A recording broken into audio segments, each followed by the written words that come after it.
Julia Diaz has lost her husband in a FARC attack, and as a nurse she's seen dozens of people wounded or killed. So she was sure a majority of Colombians would have supported the peace deal in the referendum. We were convinced this was a done deal, that the war was over.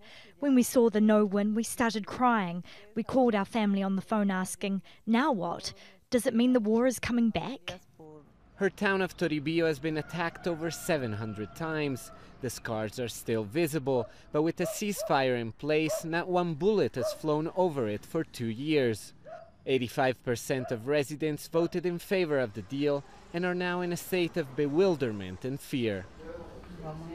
Julia, who was diagnosed with post-traumatic stress disorder, had recently got off her meds. She went back to them after the vote, unable to sleep. Her son, who had left to avoid being recruited by FARC, came back to start a small pizza business. They blame city dwellers who voted against the deal for putting at risk their dream of a normal life. It's just wrong for families like ours that finally thought they had the possibility to grow, to rebuild what the war took away, to be denied this opportunity. The peace deal goes beyond disarming the rebels. It also includes several development programs to transform neglected areas like Toribio, but those programs as well are now at risk. Local communities are meeting with United Nations representatives to discuss what can be done to save those plans. We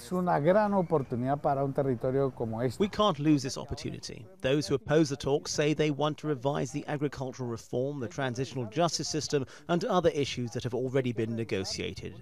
Who has more legitimacy to say if we agree or not with the deal, if we forgive or not, than the real victims of the war? It shouldn't be the politicians and the big businessmen who want to change this. It's regression that condemns us to war. President Juan Manuel Santos announced the ceasefire will expire at the end of October unless he reaches a deal with the opposition.